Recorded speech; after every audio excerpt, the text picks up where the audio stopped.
Hello traders, Gary Wagner here, just after 11 o'clock in Honolulu, 5 o'clock in New York. It is Tuesday, 25th day of June, 2019, and this is the daily report for gold and silver.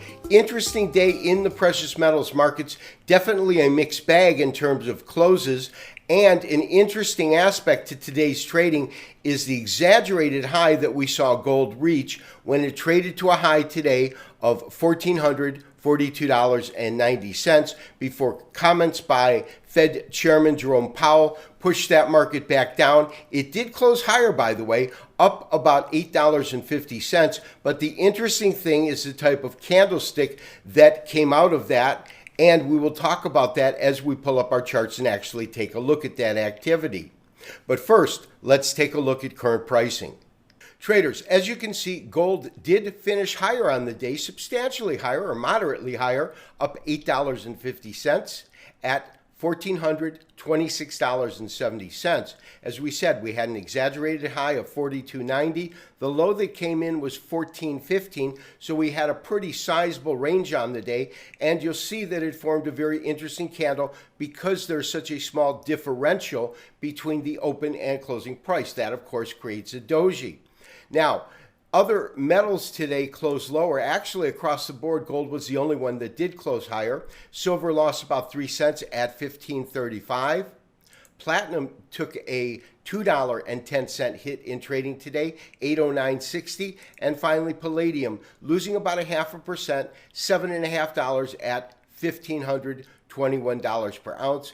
And all of that with, for the first time in about 5 trading days, reasonable headwinds from a stronger U.S. dollar up about 0.2% at 95.67.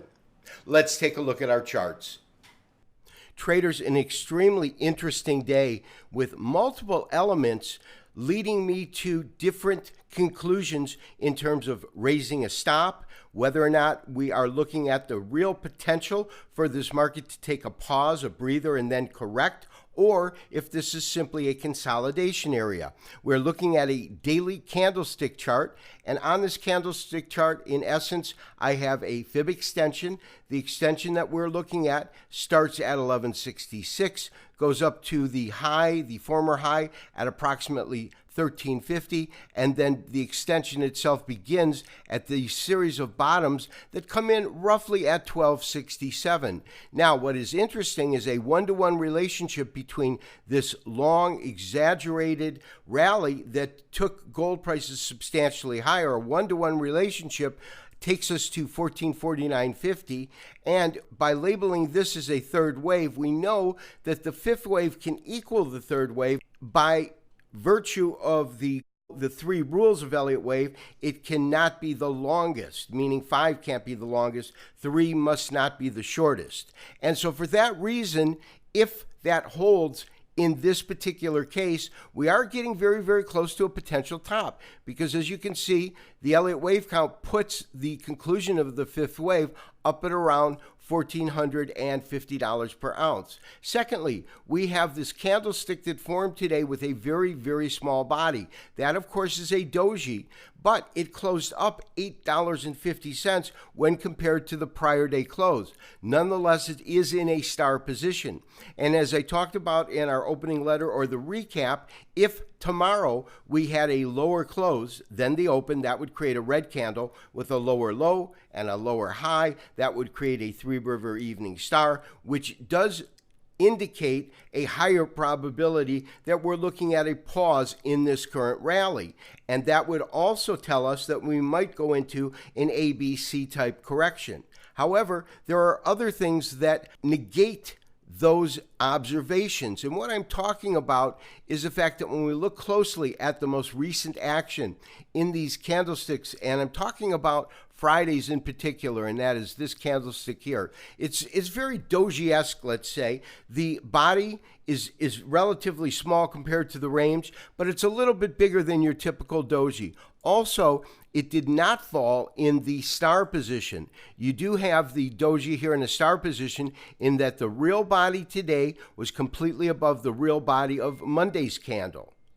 Then when we look at Friday and compare that to Thursday, we can say that the real body actually fell within the range of the real body of Thursday's candle. So there are some differentials, but nonetheless, we have seen this market have exaggerated highs, and that was followed by a consolidation period and then a move to higher prices. We had that here. We also had that on this candle. To some degree, we had that on Friday and definitely today.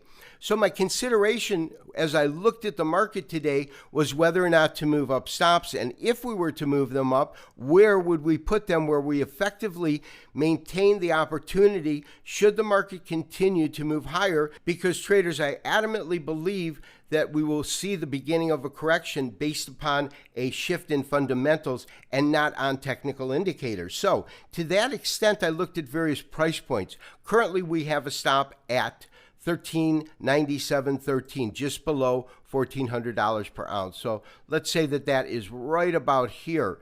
The only thing that makes logic, because we have this low today at 15, is to put it somewhere in the range of yesterday's trading candle, which the range itself could take us as low as about 11. And so that's really what I'm thinking of doing, is if I see any kind of weakness come into the market, we'll immediately move the stop up to about 1411.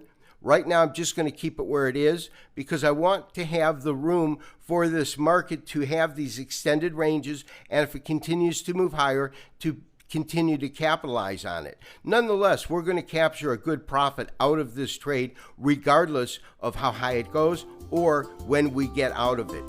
This has been Gary Wagner, wishing you as always good trading. We will talk to you tomorrow for another daily update and review.